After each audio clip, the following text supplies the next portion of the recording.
passar a mais uma etapa do culto. O nosso culto ele tem 3 momentos bem distintos. Amém? Nós chamamos de religiosidade a cerimônia, né? Como é que a gente chama? A liturgia. Nós achamos que nós ficamos muito espiritual quando não temos liturgia. Tipo assim, o que é que vai acontecer agora? Não sei, o Espírito Santo dirá. Então a gente diz que somos muito espiritual porque isso acontece. O problema é que a gente sempre vai cair na liturgia, não tem jeito. Não tem como a gente escapar da liturgia. Parece que a gente funciona com aquelas coisinhas que já são programadinhas. Então, o culto, pelo menos no nosso meio, ele tem 3 momentos distintos, 3 momentos separados. E quais são esses momentos? Primeiro, nós adoramos a Deus. Amém? Adoramos a Deus através de quê? De cântico, expressão do nosso corpo. A Bíblia diz que o louvor, ele é a expressão do coração que pertence a Cristo, que pertence a Deus. O louvor, ele é uma expressão dos lábios, né, de alguém que foi tocado por Jesus. Se não existe louvor a Deus, alguma coisa está errada. Se você tem um pouquinho de sensibilidade, pode baixar, irmão, por favor. Se você tem um pouquinho de sensibilidade, você vai perceber que até as árvores, elas têm um movimento de adoração. Aí você vai dizer, bom, aí você está espiritual demais, você está vendo adoração em tudo. Se você for um pouquinho mais esperto, você vai ver que até os pássaros, eles têm expressão de adoração na musicalidade deles, não é? Se você for um pouquinho mais atento, você vai perceber que a natureza, ela está ministrando a adoração ao Senhor. O detalhe é que a natureza, ela não tem consciência de que ela existe. O único ser na Terra que tem consciência de que existe é você. Um cachorro não olha no espelho e diz, eu sou um cachorro. Uau, uau. Ele não faz isso. Vou botar minha orelha para o lado direito, vai ver que eu fico mais sexy. Né? O cachorro não faz isso, ele não tem consciência de que ele é um cachorro. Ele não sabe que é um cachorro. Do mesmo jeitinho, é um cavalo, é uma faca, é um gatinho. Eles são lindos, são maravilhosos, mas eles não têm consciência de quem eles são. Hoje a minha sobrinha viu um prato pronto, e o prato era um porco. Só que o cara não teve o trabalho de cortar o porquinho, o porco estava inteiro. Né? Eu acho que eles tiraram só as coisas de dentro, a pele, e assou o porco inteiro. E botou lá, em cima da mesa, com as orelhinhas assim. E a minha sobrinha olhou e disse, eu nunca comeria um negócio desse. Né? Fica nojento olhar aquele porco, daquele jeito. Aí o cara vem com um prato e corta assim, daqui a pouco aquele porco está só os pedaços, estava bem torradinho, assadinho, bonitinho, e devia estar uma delícia. Mas ela disse, desse jeito eu não comeria não. O porco olhando para mim assim, não dá, eu não vou comer, não dá. Cortadinho até que eu como. Eu digo que se a gente for seguir esse raciocínio, você não vai comer vaca, não vai comer galinha, não vai comer nada, né? Porque são bichos. O que é que eu estou dizendo isso? O porquinho, apesar de estar lá todo bonitinho na mesa, ele não tem consciência de que ele era um porco. Então no dia que ele foi morto, ele disse, pronto, acabei, morri, vou para onde? Acabou, vou para o céu, vou para o inferno, existe isso? Ele nem sabe que ele existe. Tudo bem, estamos viajando, isso é filosofia. Vamos já voltar para a Bíblia aqui. Eu só estou lhe chamando aqui para atenção para algumas coisas que a gente quer construir, tá bom? Então você é o único que tem a possibilidade, a capacidade de adorar com consciência, você compreende? A vaquinha, ela ministra adoração a Deus, tudo bem, vai lá no jeitinho dela, ela foi criada, ela só reproduz, mas ela não faz aquilo com autoconsciência, você faz. Você tem o poder de escolher fazer ou não fazer.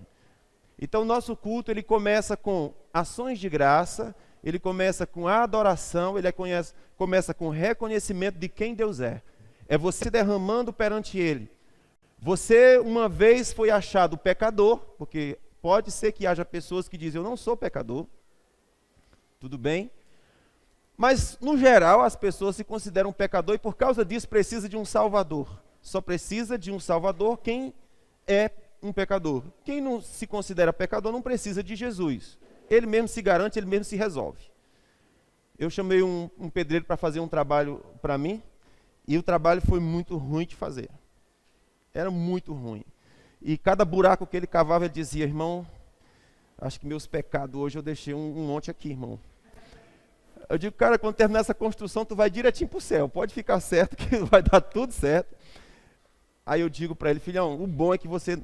Aliás, o ruim e o bom, não sei o que eu digo, é que você não precisa de Jesus, né? Só esses buracos aqui já te salvou, então você não precisa de Jesus, tá tudo certo. Só que quando ele passa o final de semana que volta, tem uma coisa mais ruim para fazer. Diz: cara, tu foi pecar de novo, desgraçado. Tu devia ter ficado sem pecado para ficar mais leve essa semana, mas não tem jeito, ele pecou de novo. Então vai cavar mais buraco, para poder ver se paga mais um bocadinho. Brincadeira, a gente não paga pecado cavando buraco, não existe nada que você faça que consiga pagar seus pecados. Só Jesus, só o sangue eterno pode fazer isso. Jesus foi estabelecido por Deus, o sangue por meio de quem os homens recebem perdão dos seus pecados. Só existe ele, não existe outro modo. Então veja, se eu fui achado pecador, então existe fruto nos meus lábios de adoração a ele. Amém? Então essa é a nossa primeira parte do culto. Toda vez que você vier para a igreja, você vai ver gente com mão levantada aqui, gente chorando, babando, você vai ver essas coisas.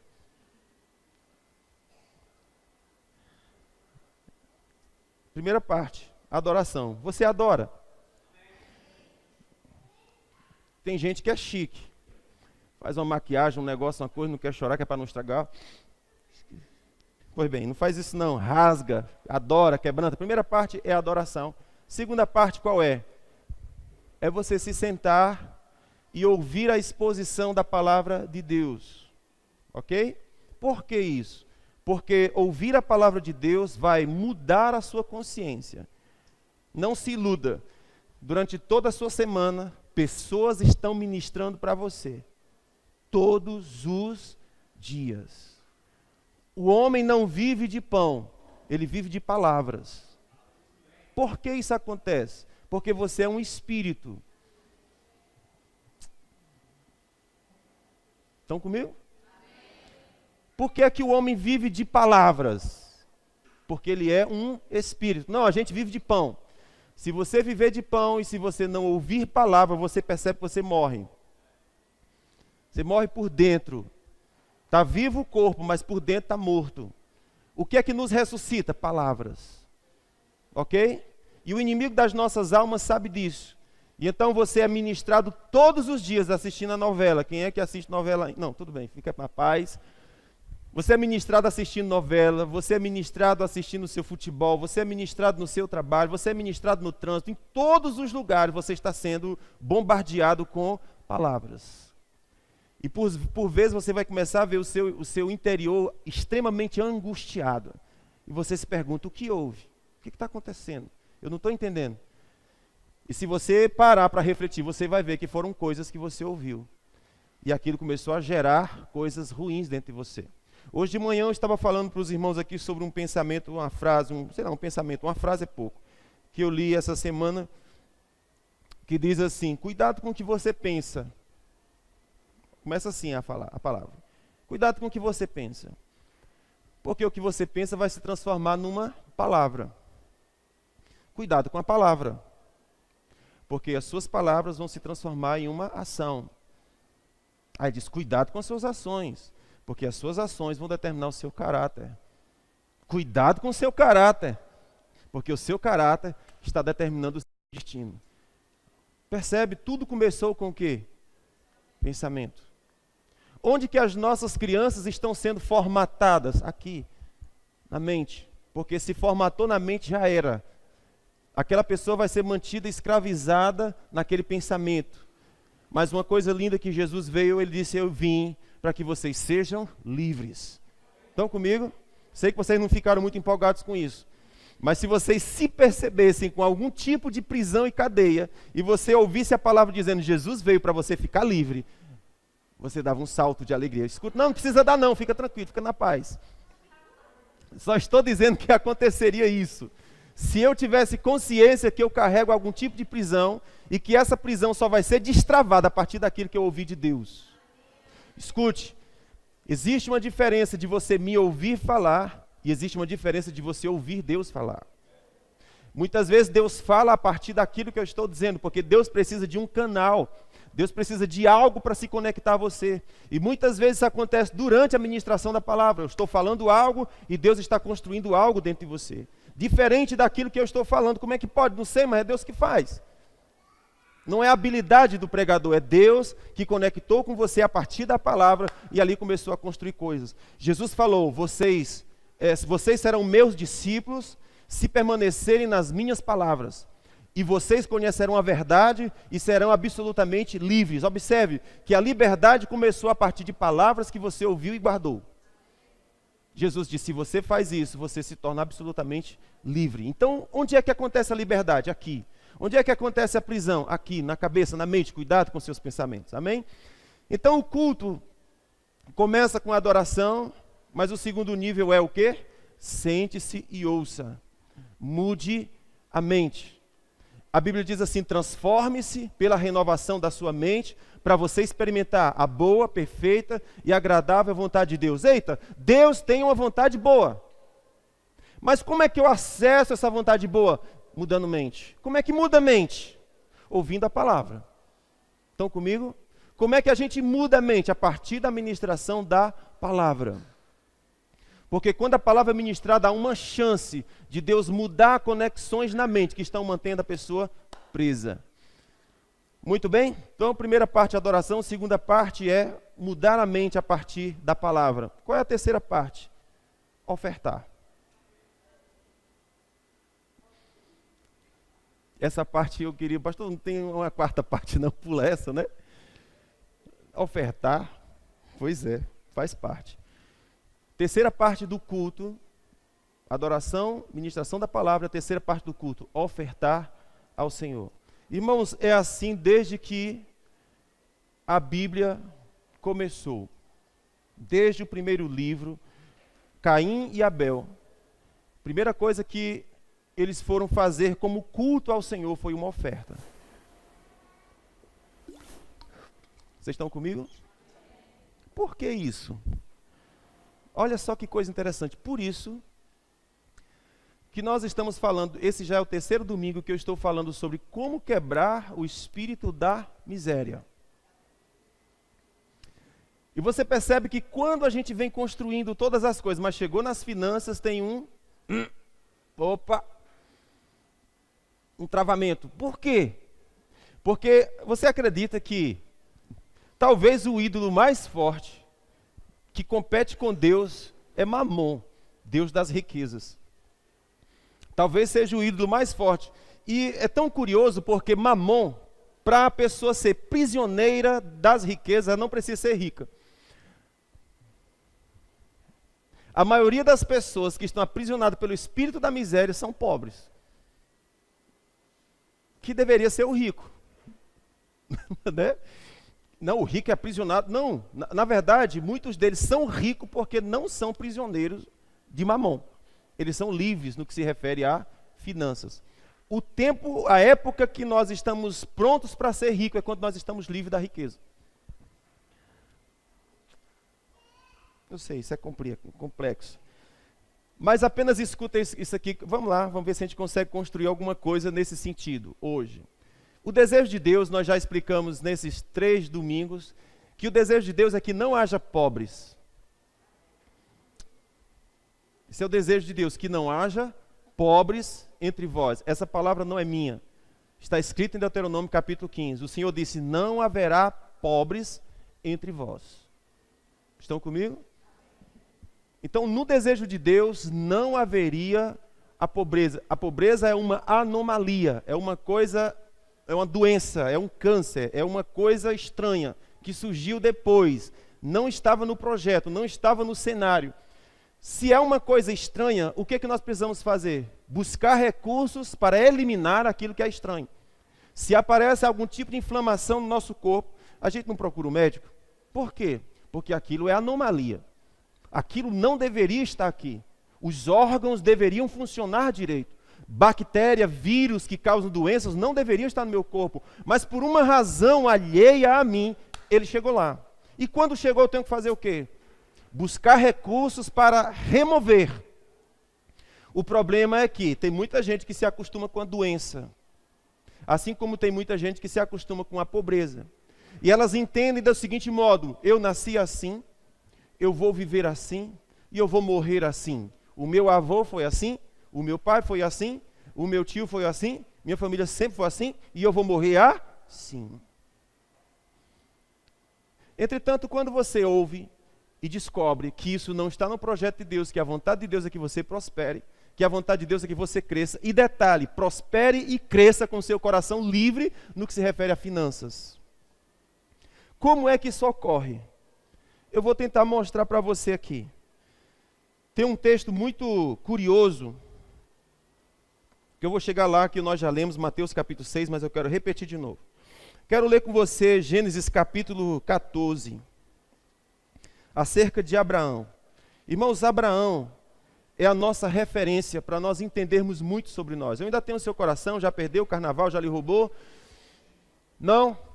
Fica na paz, tenta extrair de Deus alguma coisa nesse sentido. Porque eu vou dizer uma coisa: ser feio uma vez é ruim, todo dia é péssimo. Ser pobre uma vez é muito ruim, todo dia, a vida toda é muito ruim. Então, se você descobre uma forma de você mudar a sua mente, e mudando a mente, você muda por fora, querido, só sendo tolo, para não pegar esses conceitos de Deus. Amém, queridos? Nós temos o costume de reproduzir o ambiente onde nós fomos criados. Por favor, preste atenção no que eu estou falando.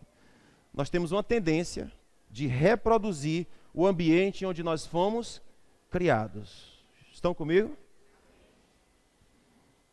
Do jeito que as pessoas são ao meu redor, eu sou. Do jeito que as casas são ao meu redor, é a minha.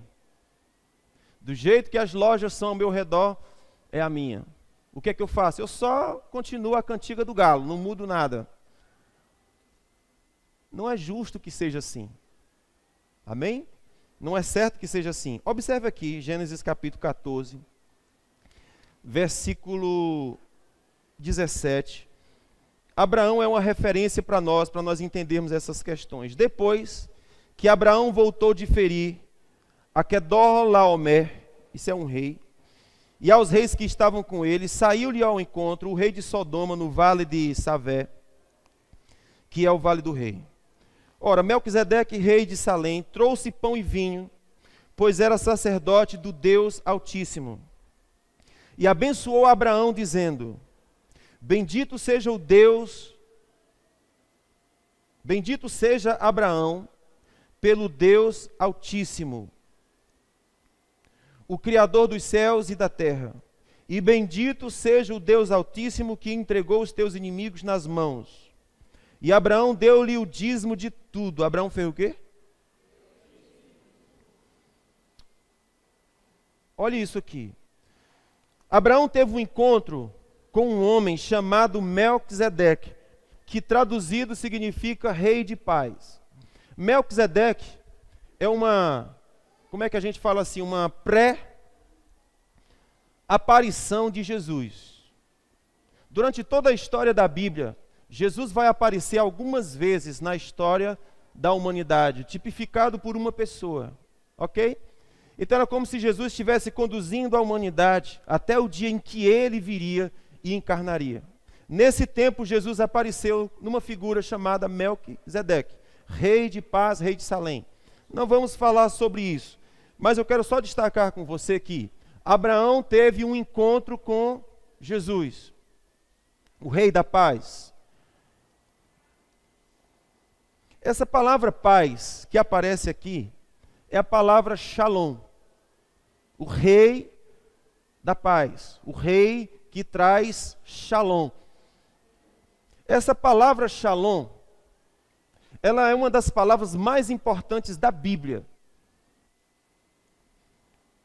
A Bíblia tem palavras que elas saltam diante das demais, são mais importantes que as demais. Shalom é uma dessas palavras. E o que é que significa shalom? Shalom significa nada quebrado, nada faltando, tudo perfeito. Conforme foi criado para ser, seja. Sem defeito, fluindo como foi criado para ser. Conforme está no projeto. Estão comigo? O que acontece? Abraão teve um encontro com Melquisedeque, que é uma tipificação de Jesus. E o que é que Melquisedeque disse para Abraão? Porque a Bíblia fala, e o abençoou com estas palavras. O rei que trazia Shalom o abençoou, dizendo, seja abençoado, Abraão. Aí você diz assim, poxa, mas e daí? Grande coisa, eu digo, seja abençoado, e daí? E daí, isso muda tudo. Isso muda tudo. Abraão teve um encontro com Jesus e Jesus lhe deu Shalom. Agora veja que coisa interessante. Depois disso, Abraão lhe deu o dízimo. Por que isso é importante? Veja só o que acontece. Logo depois disso, no versículo 21, então o rei de Sodoma disse a Abraão, dá-me as minhas pessoas e os bens tomas para ti. Então o rei de Sodoma disse a Abraão, dá-me as pessoas e os bens toma para ti. Abraão, porém, respondeu ao rei de Sodoma, levanto minhas mãos ao Senhor, o Deus Altíssimo, o Criador dos céus e da terra, jurando que não tomarei coisa alguma de tudo que é teu, nem um fio de sapato, uma correia de sapato, para que não digas, eu te enriqueci, Abraão. Por que isso aqui é importante? O rei de Sodoma, ele é uma representatividade de Satanás, o tentador. Abraão havia acabado de ser abençoado. Abraão havia acabado de receber Shalom. Abraão recebeu uma consciência de que a fonte dos seus recursos não eram aquilo que os seus olhos viam, não era aquilo que ele ouvia, a fonte do recurso de Abraão era outro. Mas logo em seguida, apareceu o tentador dizendo, pega todos os bens e dê-me as pessoas. E Abraão disse, não vou dar as pessoas. E não quero os teus recursos.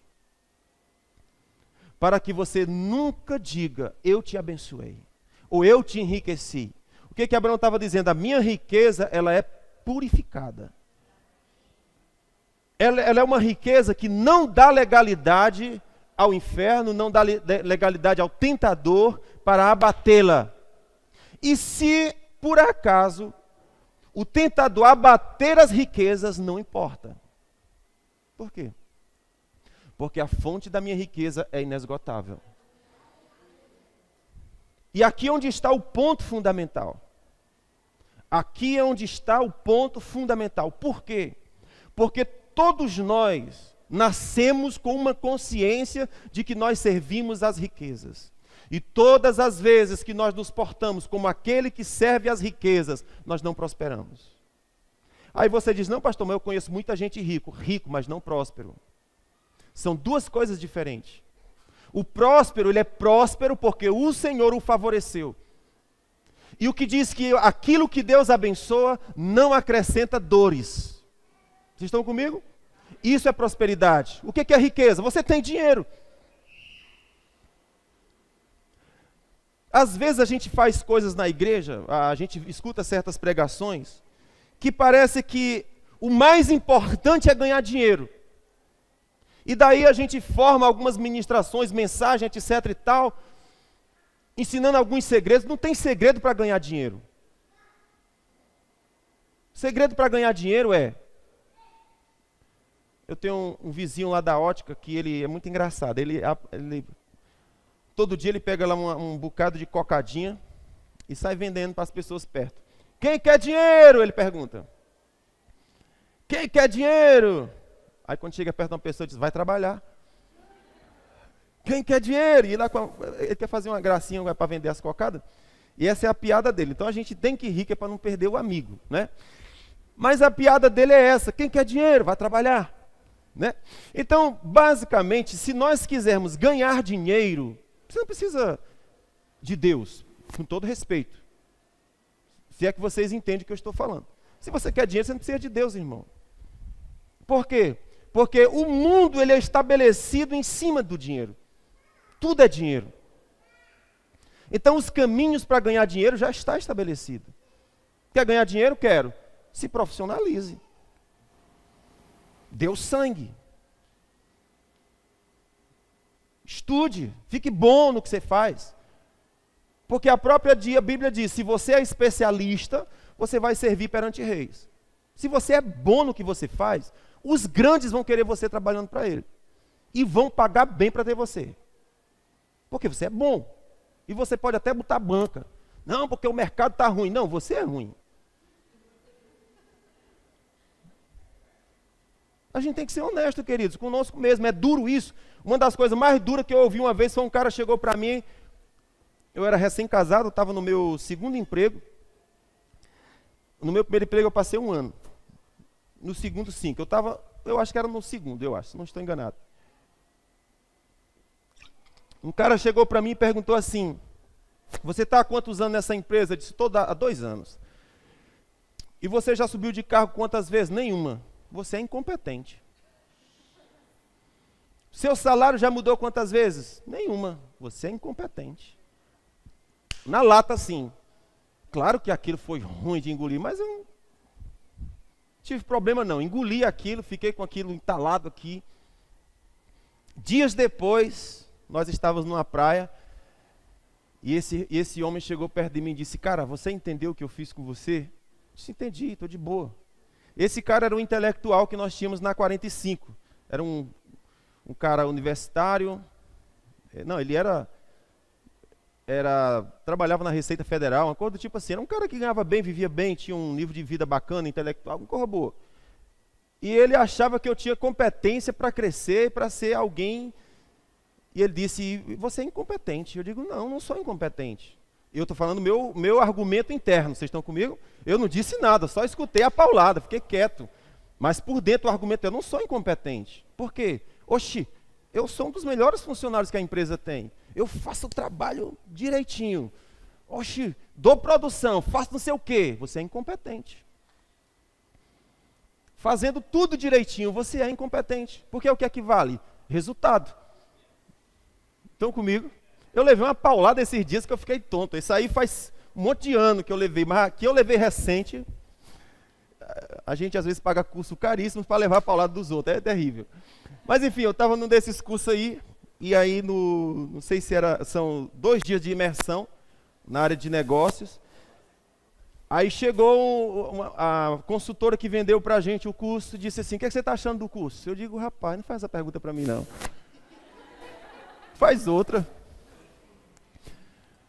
Ela disse, bicho, é muito difícil, Deus me livre. Como é que te agrada, né? Eu digo, cara, por favor, você perguntou. Eu não estou vendo novidade nenhuma, eu já vi esse curso. Aí ela disse, tu já fez tal curso? Não fiz, já fez tal, fiz, tu já sabe, sei. Né, tudo bem, pois vai, né, tá certo. Tipo assim, né? Beleza. Eu não sei se ela trocou zap com o professor, não sei, eu acho que trocou. Eu acho que eu vou fazer isso agora na igreja. Eu vou arranjar alguns consultores e digo, ó, vai investigar aí o que o povo está dizendo. Aí manda o zap para mim. E aí, o que tu está achando da pregação? Fala aí. Conta aí. Tá gostando? Tá ruim? Tá chato? O professor é ruim? Enfim, eu acho que ela mandou um zap. Eu sei que quando começou a segunda aula, o professor pegou e começou a aula o seguinte, pegou uma taça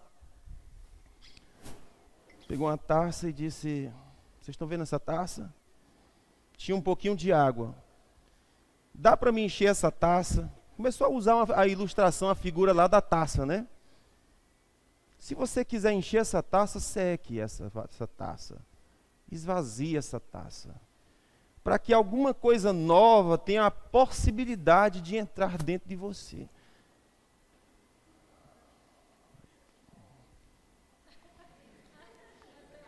Se você diz que já leu tal coisa, que já fez tal coisa, que já foi não sei para quê, que já é o... Aí ele disse um palavrão bem grande, que eu não posso dizer aqui, porque vocês são crentes. Mas ele disse um palavrão e disse, pá! O que importa é resultado. Você tem resultado? Não. Então o teu conhecimento presta para quê? Para nada. E aí, irmãos, a gente volta com a cara lavada dizendo, Tiago, capítulo 1 diz, sede praticantes.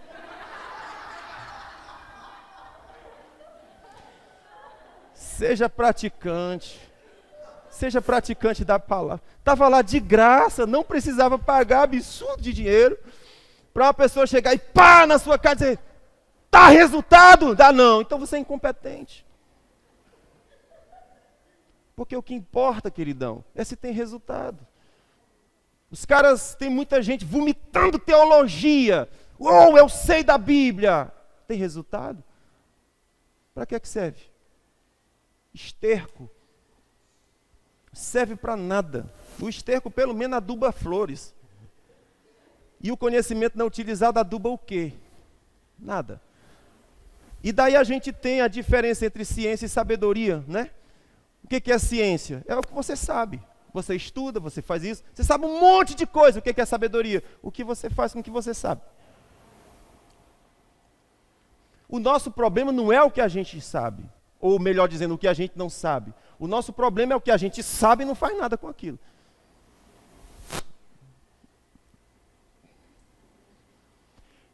O que eu estou dizendo? Que se a gente quiser ganhar dinheiro, os caminhos já estão prontos. Estão comigo? Se o seu problema é ganhar dinheiro, você não precisa de Deus. Ele já te deu fôlego, Ele já te deu inteligência, Ele já te deu habilidades, Ele já te deu um monte de coisa que você precisa para arrebentar em qualquer coisa que você quiser fazer. Quer ganhar dinheiro? Quer. Seja bom profissional no que você faz.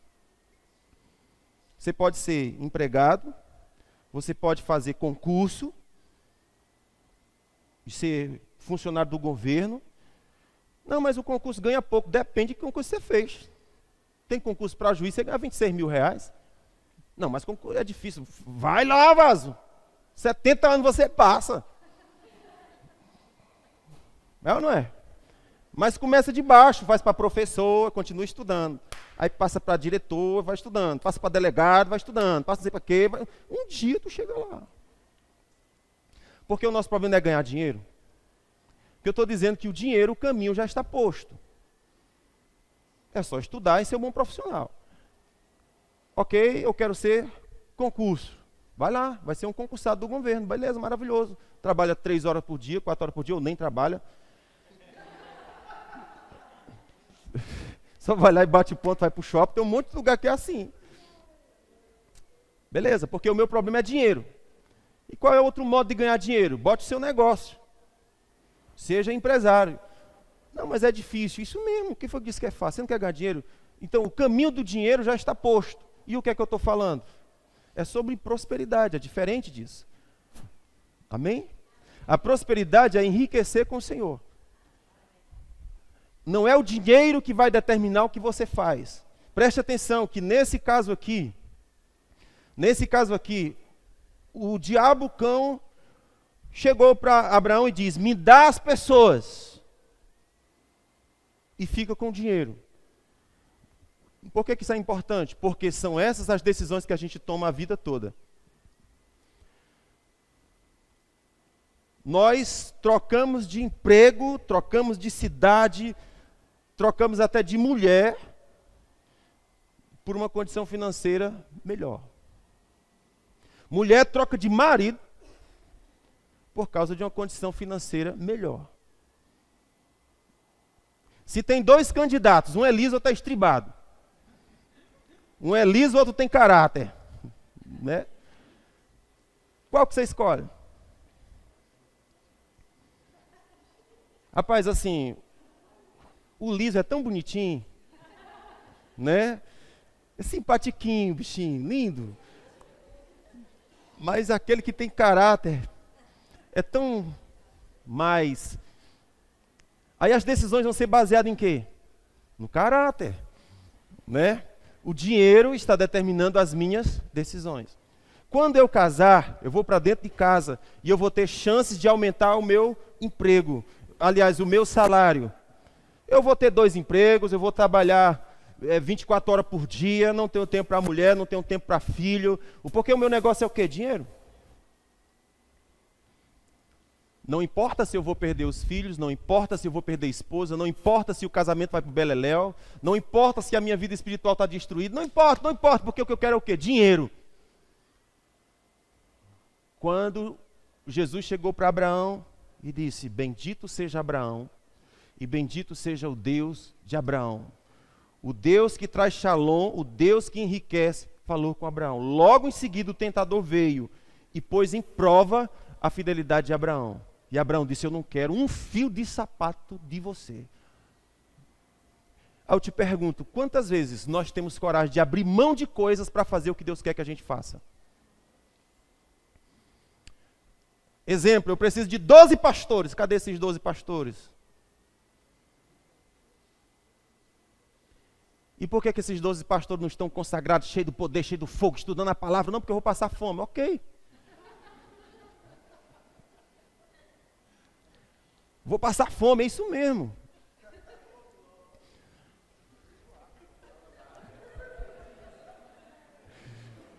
Mas aí eu digo, não, eu não posso, porque eu tenho que fazer universidade. Claro, faz universidade, é bom. Não, eu não posso porque eu tenho que ter 3 carreiras, ok, é ótimo. Mas você vai chegar um momento que você vai ver que quem determina as suas decisões não é o que Deus falou com você. É o dinheiro. É Mamon, dizendo, eu sou o teu Senhor. Porque se você não fizer o que eu faço, você vai passar fome. Irmãos, eu não estou falando que essa prisão é tua, ela é minha também, irmãos. Eu não estou falando para você como alguém que é livre. Uau, eu sou nada. É uma briga desgraçada que eu enfrento todo dia. Mamon batendo a porta e dizendo, ei, macho! E aí você tem que tomar uma decisão, eu confio em Deus ou eu confio na minha riqueza? Eu confio em Deus ou na minha habilidade? Eu confio em Deus ou em quê? É uma briga. O que é isso? É o Deus, é o rei de Sodoma chegando para Abraão, que teve um encontro com Jesus e disse, eu tenho um nível maior para você. Esse pulo da águia, que sai do ninho para se jogar nas asas do Senhor, para ter voos altos, essa é a coisa mais difícil da vida, irmãos. E aí as pessoas ficam frustradas no meio do caminho e dizem, a culpa é de fulano. Não, a culpa é só sua. É só sua. Porque em muitas situações da vida, Deus vai requerer fé. E o que é a fé? É a criança que subiu em cima da mesa e o papai disse, se joga. E o que ela faz? Se joga. Bufo. E o que o papai faz o quê? Sai do meio? Não. Quando o papai vê que ele vai se jogar mesmo, porque o papai disse, vem pro papai, não é assim que a gente faz? Eu não sei se você faz com seus filhos, mas é assim que a gente faz. Vem pro papai, bota em cima da mesa, e a criança não tem problema. Você falou, ela obedece, ela segue, então ela já faz carreira, e pula. E o papai te vira peão, me pega, é Deus que vai ter ele é corajoso mesmo, percebe? Ele se lasca mesmo, ele não tem nada a ver com isso. Ele se lança, percebe? Irmãos, e o difícil da vida é esse se lançar. Porque a gente fica assim, ó. Deixa eu ver aqui, ó. Se lança. Espera aí. Né? A gente tenta fazer coisa do tipo, eu tenho que ter alguma coisa para me segurar. A fé, ela diz, lance-se. Solte as amarras e lance-se. Não é assim? Só que, se Mamon é a nossa referência, nós não vamos fazer isso nunca. Mas aquela alegria de liberdade, de ver Deus favorecendo, de ver Deus criando o que não existe, de ver Deus multiplicando aquilo que está mirrado, a gente também não vai ver.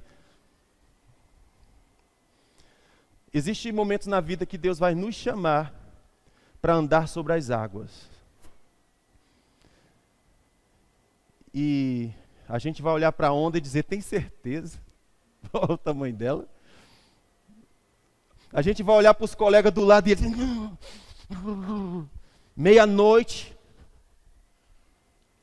E eles olham para os colegas com medo, olham para o barquinho pequeno, olham para a onda grande, e Jesus dizendo,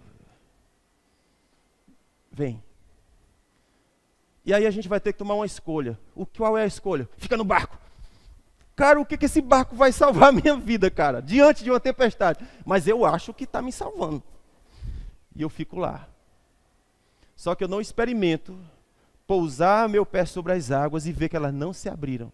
Enquanto eu olho para Jesus, as águas se mantêm firmes e eu vou dando um passo após outro diante daquilo que ele falou. Essas coisas eu não vou experimentar, porque só experimenta quem crê.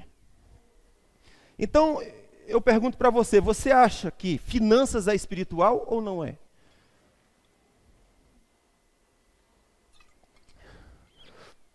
A Marisa, há poucos dias, né, Marisa?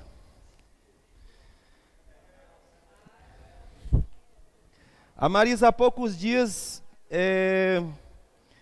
disse assim, eu quero fazer faculdade. E aí ela, com o Rodney, juntaram os cadernos. O Rodney é milionário, ele é... Né, filho? Isso. É guarda municipal, por isso que ele disse que está guardando tudo. De Fortaleza, né, filho? Responsável pela frota. Funcionário público, ele está naquele patamar que eu falei, ou você é empresário, ou você é empregado, ou você é funcionário público, né? Tem esses 3 níveis que eu posso entrar. E ele entrou nesse que é, e lá dentro ele tem carreira, ele pode crescer, pode uma série de coisas. Mas Marisa disse, eu quero fazer faculdade. Aí, sentaram lá, fizeram as contas, calcularam, botaram no Excel e tal, e viram, dá para pagar não. Qual a primeira decisão de Marisa? Vou arranjar um emprego. E Marisa fez o quê? Foi buscar emprego. E tal, e botou currículo, foi para o Aldeota, foi não sei para quê, foi para o Shopping Guatemi, e sei que, e tal, e conseguiu. Conseguiu um que ela não gostou muito, aí eu não quero, botando banca assim, eu quero não. Né?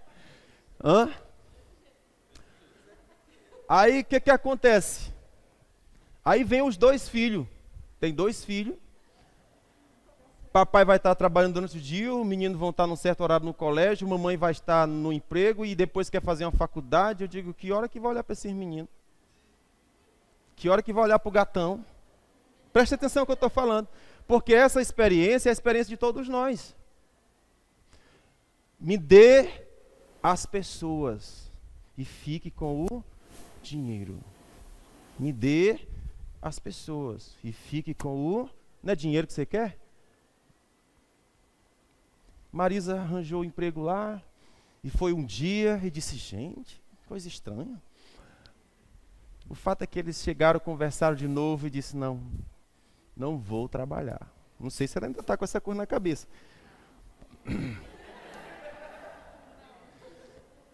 Mas arranjaram um jeito que ela está fazendo a faculdade dela, vai ser nossa psicóloga. Aleluia. E vão pagar a faculdade. Agora, o que eu estou dizendo isso? É que quando as finanças apertam, a primeira coisa que nós fazemos é o quê? Vou buscar uma solução natural, humana, que todos fazem. Eu nunca chego para Deus e digo, Deus, essa é a minha situação. Qual é a saída? Preciso de uma provisão aqui. Preciso confiar no Senhor nessa questão. Porque eu estou certo de uma coisa. Eu não vou abrir mão dos meus filhos. Estou certo disso. Ou seja, eu tenho que ter firmezas e quando eu tenho essas firmezas, eu as tenho por quê? Porque Mamon não é o meu Deus. Eu não tomo as minhas decisões baseado no dinheiro. Eu tomo as minhas decisões baseado no príncipe da paz. Naquele que me enriquece, naquele que me deu shalom. Ele é meu supridor. Ele é aquele que chegou e disse, tem 5.000 pessoas para alimentar. O que tem? 5 pães. E basta. Basta. Experimentar de Deus provisões sobrenaturais. Irmãos, preste atenção. Existe uma diferença entre milagre e bênção. Ok? Milagre e bênção. Existe tempo que você vai desfrutar de milagre, mas o milagre não é o projeto de Deus para sempre. Milagre é uma saída numa circunstância pontual. Deus entra com provisão e Deus muda a natureza, Deus muda as coisas como elas são para trazer suprimento para aquela situação. O que é bênção? Não precisa do milagre, já está suprido. É um suprimento constante, contínuo. Você percebe? Por exemplo, Quando eu fico doente, eu preciso de um milagre, correto? Porque eu estou doente. Preciso de um milagre para ficar bom daquela... O que é a bênção? É nunca ficar doente. Vocês estão comigo? É você ter um carro que não quebra. O que é milagre? O carro quebrou e eu não tenho dinheiro. E eu preciso consertar esse treco. Eu preciso de um milagre, eu preciso de uma provisão. Vai vir de onde eu não sei, uma andorinha que Deus vai fazer, pousar aqui e vai trazer o recurso. É milagre. O que é bênção? O meu carro não quebra nunca. Eu ando e não quebra. Ando e não quebra. O que é isso? Bênção. É provisão contínua. Amém? Aleluia. Aleluia. Esse é o Shalom. Eu vi um caso de uma missionária, muito engraçado. A missionária ganhava um salário. Mas tinha uma curiosidade, os objetos da casa dela não quebravam. Ela tinha um chuveiro de 20 anos. Quem é que tem um chuveiro de 20 anos?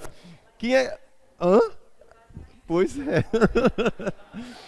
Um chuveiro que tem 20 anos, não quebra o chuveiro da mulher. Não quebra o chuveiro, não quebra o pote, não quebra não sei o quê, não quebra. É um negócio interessante. Vocês estão comigo, gente? Então, olha só. Existe um momento em que Deus quer nos arrancar dessa dependência que nós temos do recurso. Vocês se lembram de uma historinha que eu contei aqui uma vez? Vem para cá, Ministério Louvor, já está pertinho aqui da gente terminar.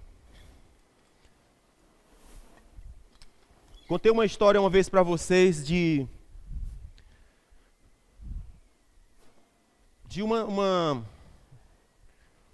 o que estava acontecendo com algumas crianças num país que estava em guerra.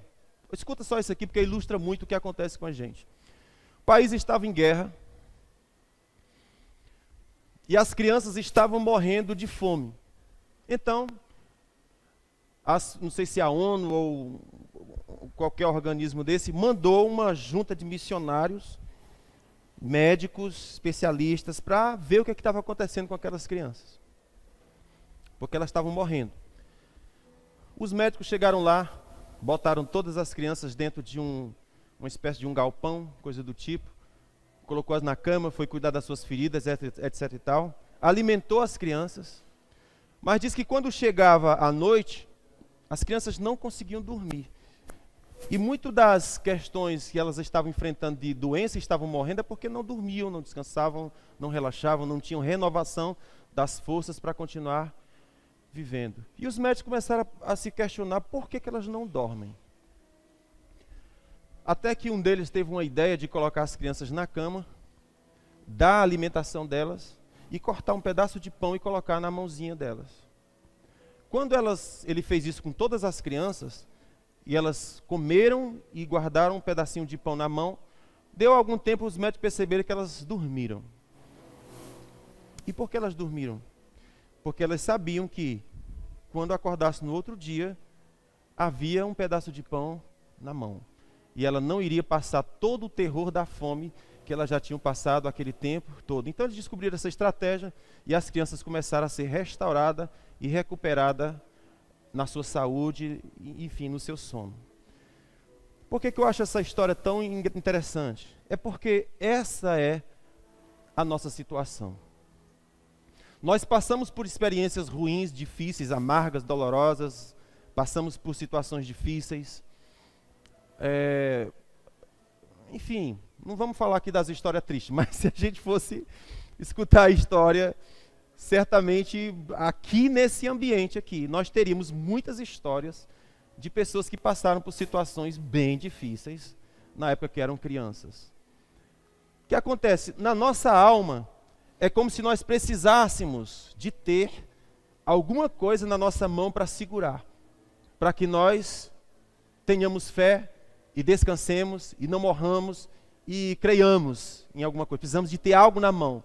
E esse algo na mão às vezes é o quê? É o emprego. Esse algo na mão aqui é o dinheiro que eu não posso abrir mão, o que eu tenho, o que eu ganhei. Não posso. Não solto de jeito nenhum, nem para investir. Se ganha dinheiro, não, eu tenho que guardar. Aí guarda o dinheiro, desvaloriza. não investe? Porque o dinheiro ele multiplica quando você investe, quando, né, tem uma possibilidade de multiplicação. Se ele está guardado, ele vai perdendo o seu valor e etc, etc. Então veja bem, quando a gente chega em Mateus capítulo 6,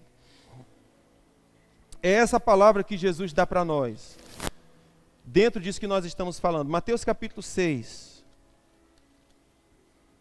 é isso aí, pronto, Mateus capítulo 6, versículo 24, Jesus fala: ninguém pode servir a dois senhores, porque ou há de odiar a um e amar o outro, ou há de dedicar-se a um e desprezar o outro. Não podeis servir a Deus e às riquezas. Vamos dizer isso aqui junto comigo. Ninguém pode servir a dois senhores, porque ou há de odiar a um e amar o outro, ou há de dedicar-se a um e desprezar o outro. Não podeis servir a Deus e às riquezas. Aí eu pergunto, mas eu estou servindo às riquezas? Aí veja o que Jesus fala: por isso vos digo, versículo 25, não estejais ansiosos quanto à vossa vida. Oxi! Então, ele está dizendo que uma das evidências de que Mamon é o meu Deus é porque eu ando preocupado. Olha que coisa, e como é que a gente não se preocupa? Não se preocupa quando nós descobrimos, e isso não acontece assim, é uma revelação que nós temos dentro de nós, acerca de quem é o nosso supridor, de onde vem o nosso recurso. Porque a consciência que nós temos é: eu sou especialista, por causa disso eu ganho bem, por causa disso eu estou seguro. Eu sou empresário, por causa disso eu vou ter dinheiro. Eu tenho um emprego sólido, por causa disso eu vou ter recurso. Então eu confio sempre naquilo que eu tenho, nunca confio nele.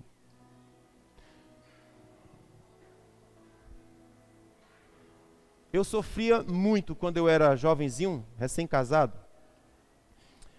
Casei com 18, vocês sabem, 18 anos. E aí, a igreja nos mandou para o Cupim,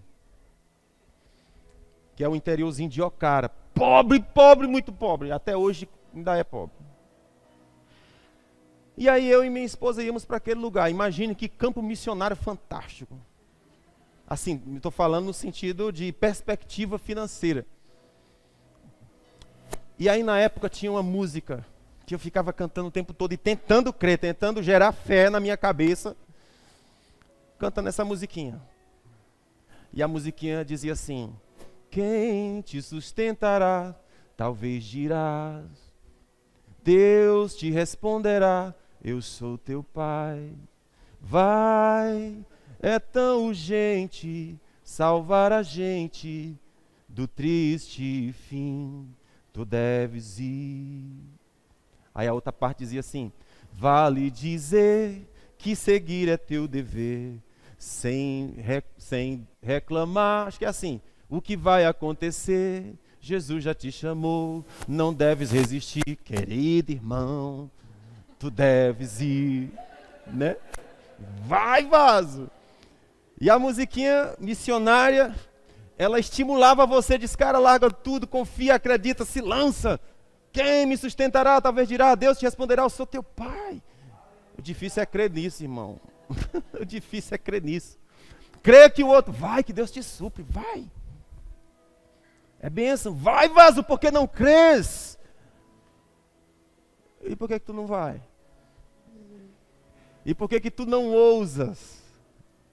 Então Jesus está dizendo: vamos tirar o teste, se Mamon ou se eu sou o teu Senhor?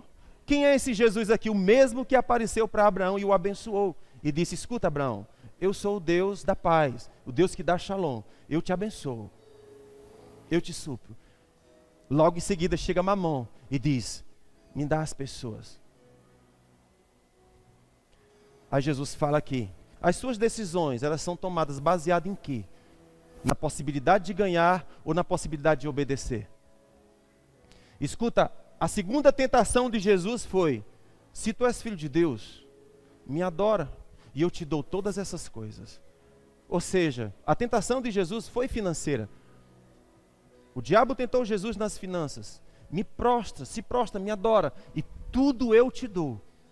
Faz o que eu quero, obedece-me, e eu te dou tudo.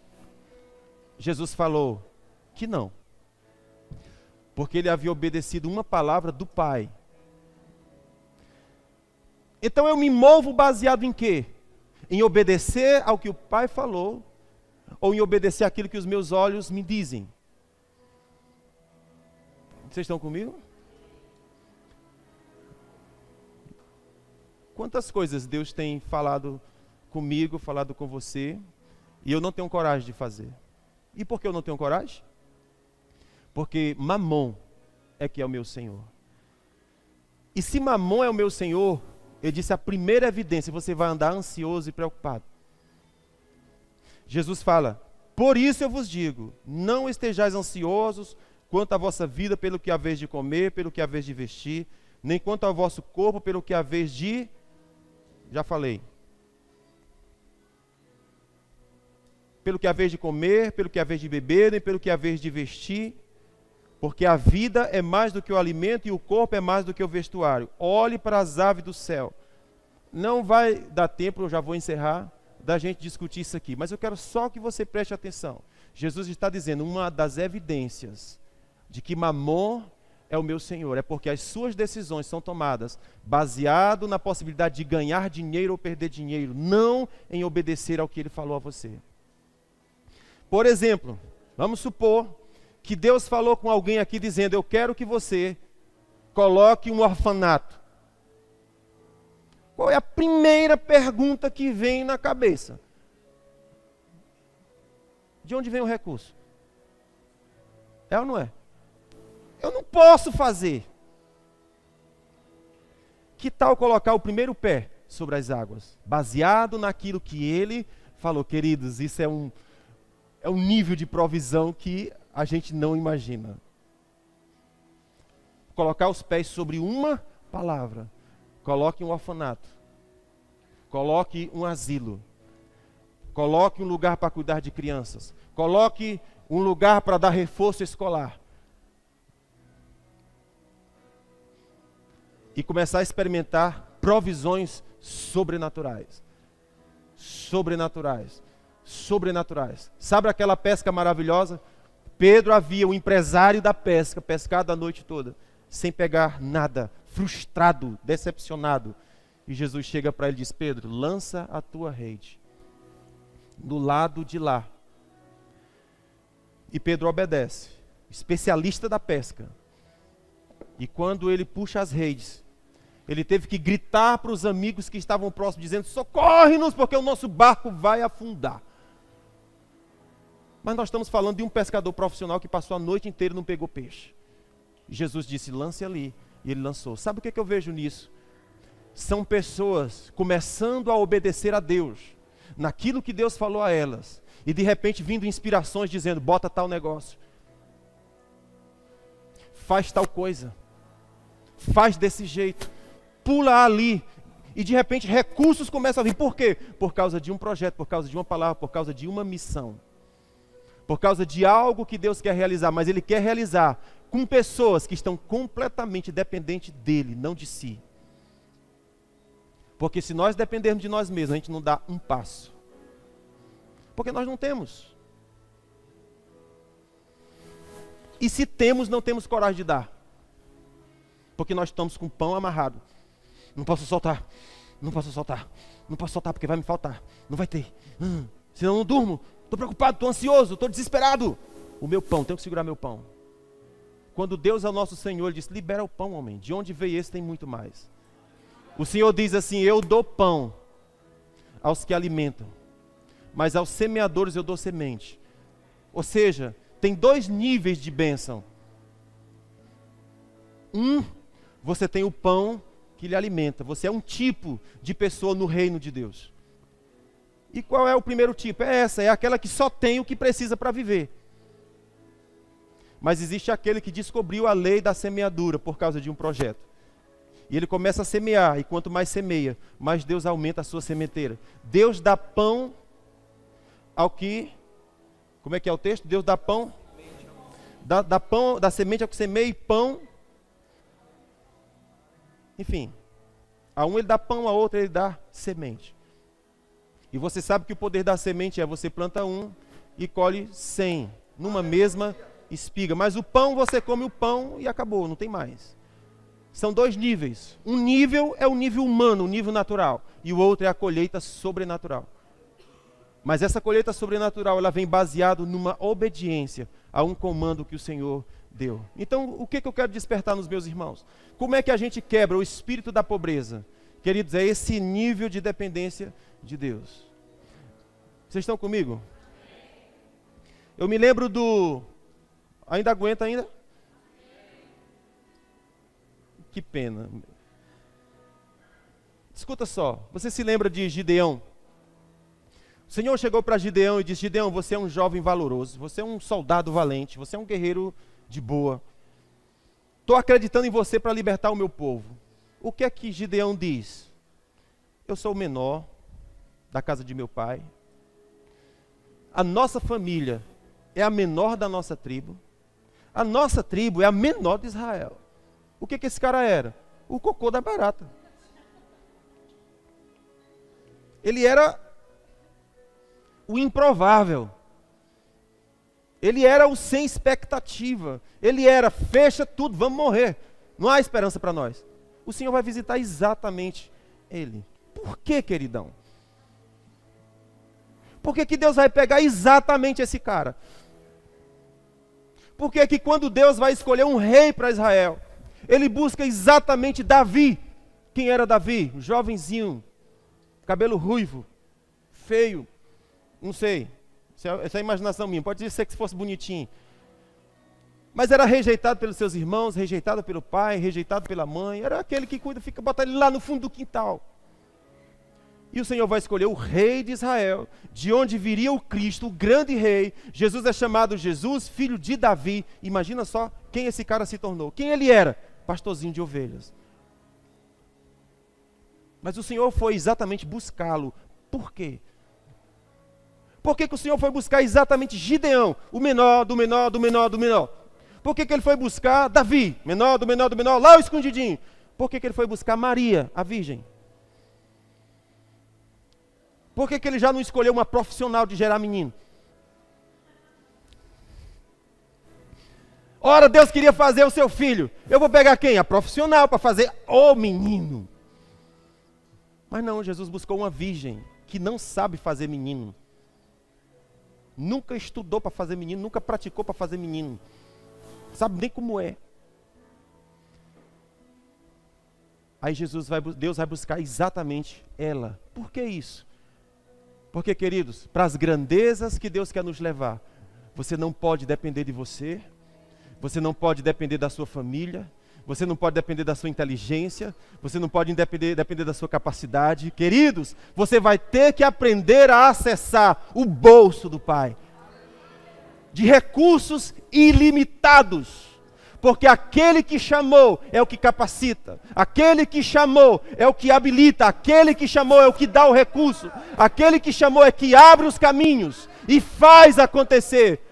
Qual é a única coisa que ele pede? Obedece.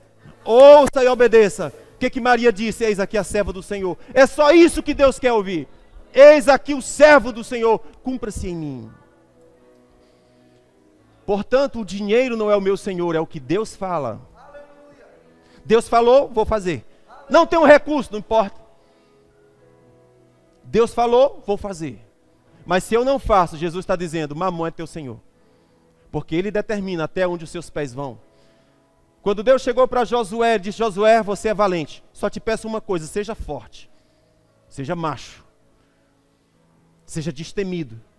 Porque onde você colocar a planta do seu pé, eu vou dar a você.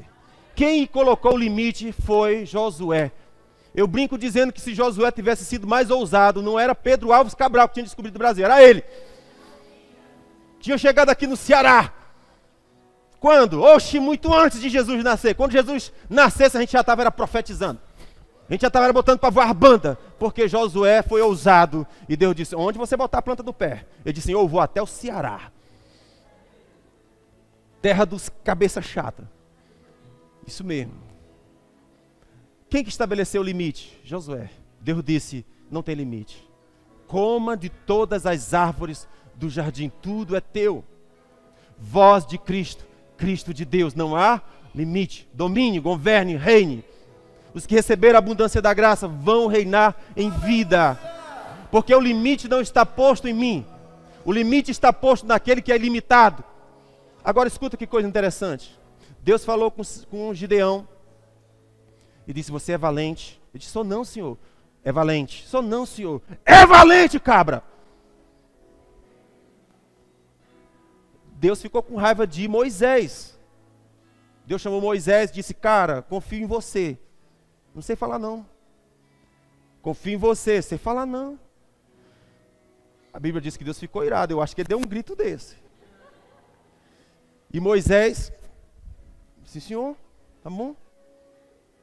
Me rendo. Depois de uma dessa.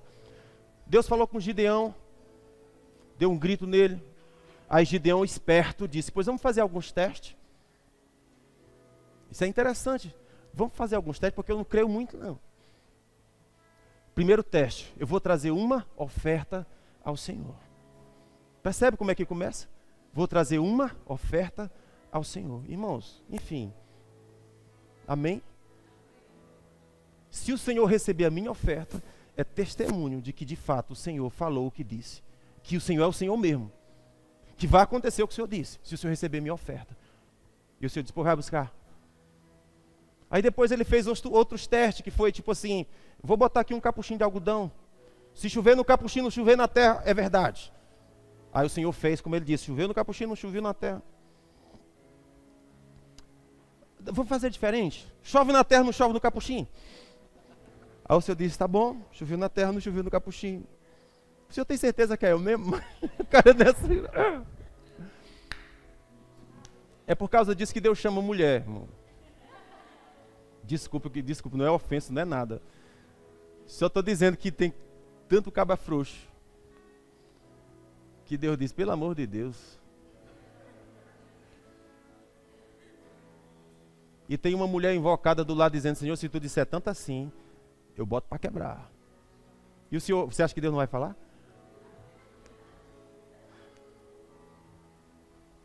Amém? Então ele fez testes.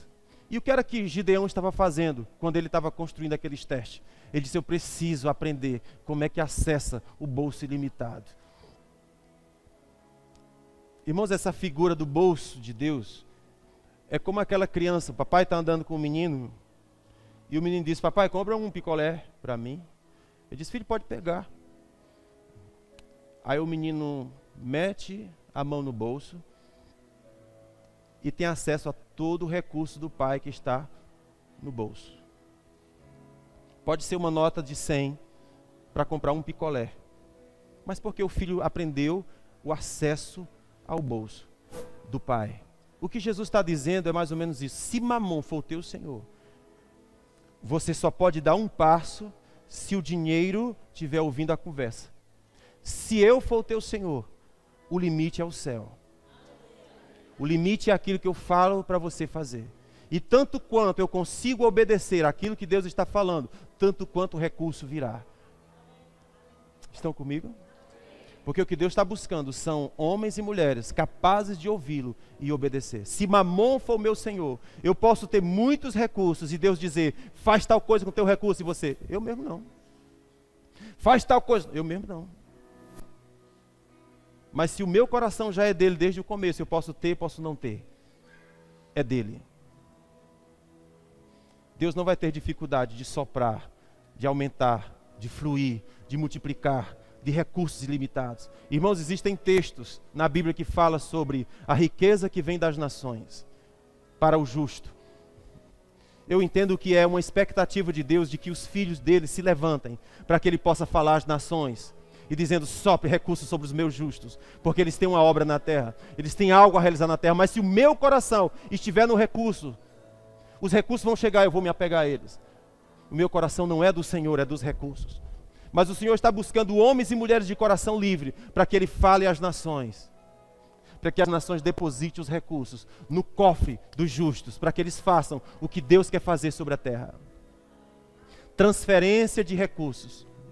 A Bíblia fala que o ímpio, ele trabalha para juntar, para dar ao justo. Mas quem está fazendo isso é a gente.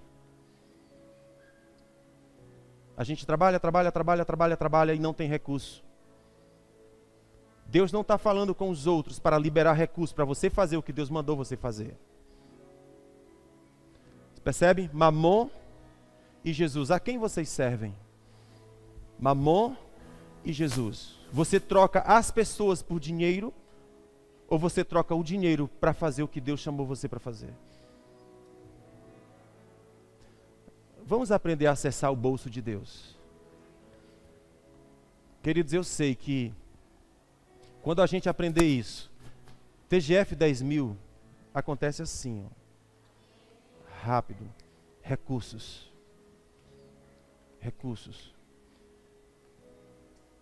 Para fazermos projetos com crianças, para fazermos projetos com jovens, adolescentes, essas crianças impactadas pelo poder de Deus, cheios de Deus. Onde estão esses recursos? Esses recursos estão só esperando pessoas disponíveis para obedecer, para que sejam liberadas. Estão comigo? Que Deus vos abençoe. Vou parar por aqui. Amém.